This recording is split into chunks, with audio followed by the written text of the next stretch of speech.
Greetings, this is Griff Ruby, the Nostalgic Catholic, with another Isaac Asimov short story of sorts.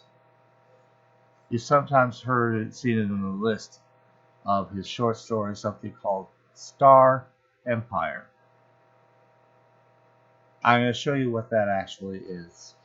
It's been collected into the pages of Argosy of May, doesn't give a year, but this would have to be in 1990. Indeed, this magazine actually got printed more than once. So, yeah, May 1990. Oh, volume 3. So, yes, it does go on. And it is listed in the. Oh, here we go. The third dimension. Alright.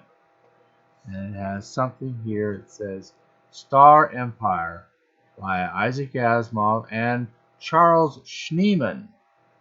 And it's page 70. It's not, but I won't list this as a collaboration because Schneeman did not write the story. Schneeman was one of the illustrators that would sometimes, and has actually illustrated some of his very early stories. So this is actually a story, if you want to call it that. It goes back to the early days of Asimov, when Schneeman was still an illustrator for such magazines as Astounding Science Fiction and maybe other magazines as well. I don't know. It's certainly that one at least.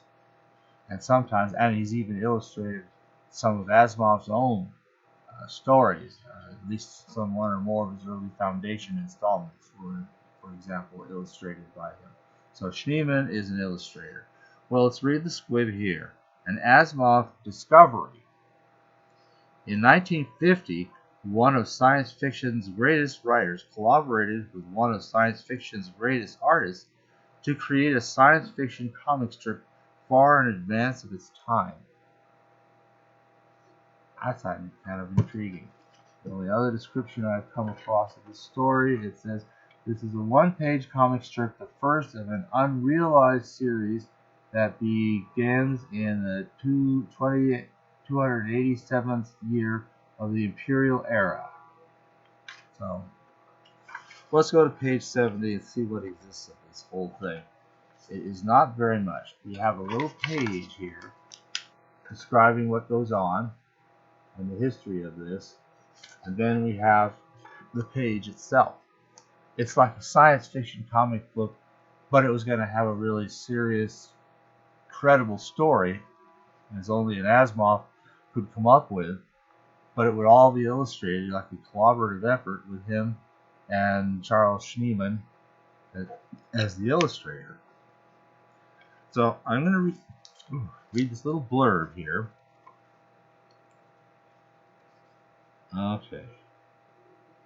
Oh, Asimov talks about it a little bit here. And I'll just quote this.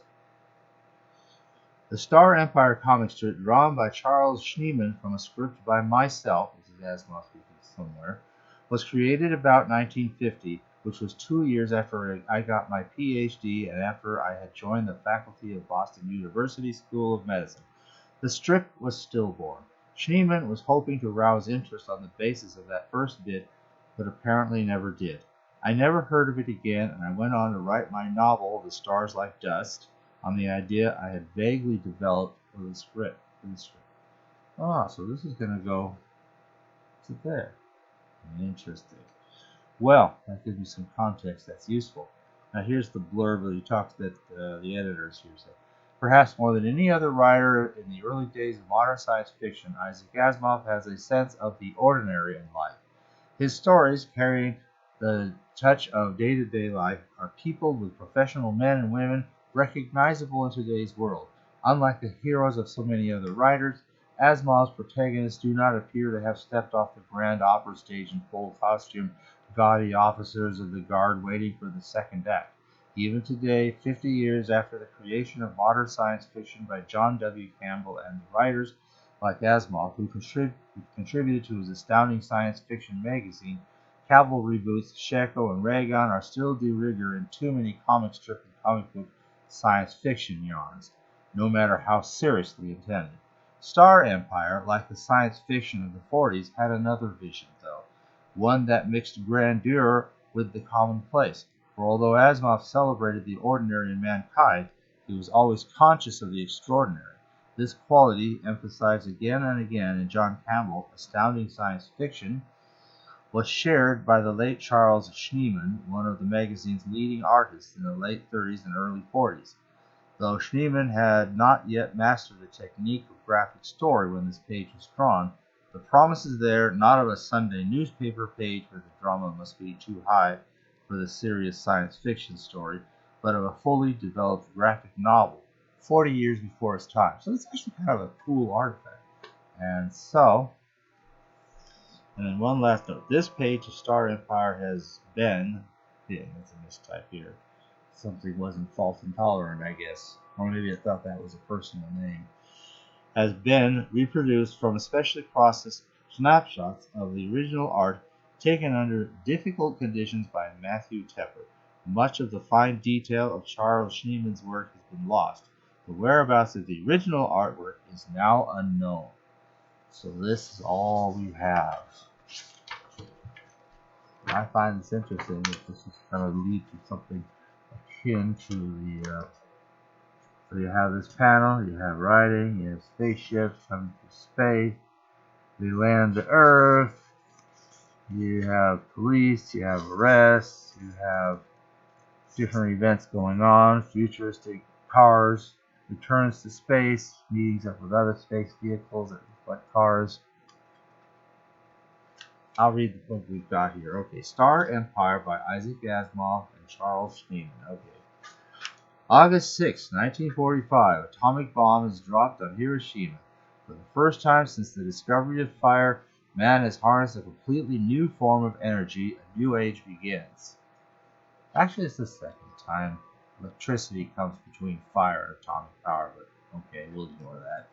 Next panel. So that shows the atomic bomb. Next panel, you see this spaceship, perhaps approaching the Earth. 100 years later, more or less, man, no longer earthbound, flings himself to the moon, Mars, and beyond. Earth is a world among worlds. And then you have another ship flying through the depths of space. 1,000 years later, more or less, the subatomic continuum is broken, and for the second time, or maybe third or fourth, I don't know, since the discovery of fire, man has a completely new kind of power. No longer sunbound, he flings himself to the stars. About 10,000 years later, humanity boiled over, spreading through the vast empty regions in a breakneck drive until the empire of man became the empire of space, and every inhabited planet of the Milky Way was part of a single political unit. Look at that. Just a bunch of stars. Before that, you had just... Let's look at what we got so far. You have the bomb of Hiroshima, you have interplanetary spacecraft, you have an interstellar spacecraft, you have a galactic empire. Okay, now we have the next panel. So that Earth, in the 287th year of the imperial era, is a small world among millions, ancient and a geologist's paradise, famous for its universities and its art. Well, if you ever have to do this, the story of the Stars Like Dust also appears as Tyran when originally published on the pages of Galaxy magazine. We have a character who wakes up in a room in a campus on Earth. This may be the kind of buildings that have been pictured, kind of low-slung, slab-like. So, anyway, something kind of like that. So, we have a drawing. Looks like something's gone on, and the police have arrived in that car there. And they meet up with some receptionist who is now saying, you will meet up. Well, let's see. There they are. And the receptionist is telling them, I'll just read this. You will find Thomas Morrow at table 6, seat 2. We found Thomas Morrow, I guess. There he is. And then, looks like they're arresting him, taking him in for questioning. And then we take him someplace else, and he meets up with another spaceship like that somewhere in space. I don't know how much that actually has in common. Maybe that was supposed to be Byron, whatever his name is, in Stars Like Dust. Only instead of being arrested, he's kind of getting chased across the galaxy, and the adventures of that story. Anyway, so that's like a beginning of that. That's all we have. So this isn't really a story per se. It is the beginnings of one, but it didn't go anywhere. And Asimov would later write, an Earth devastated by nuclear blasts and radioactive, a galactic empire that had formed, nevertheless formed anyway. Buildings of a certain look, or campus, college campus, police interventions, and all the usual kind of stuff. And where was that story going to go? Unfortunately, whatever ideas he had for that, like I said, some of the ideas may have found their way with considerable adjustment into the Stars Like Dust. Anyway, so that's all there is. There's not much story, as you can see, but if you ever see a story called Star Empire by Isaac Asimov listed and you're wondering, what the heck is that? Now you've just seen it. This is what there is. This is what survives of it. A couple pages there about it and showing what exists of it. Not much. Only pages of Argosy. Thanks for listening.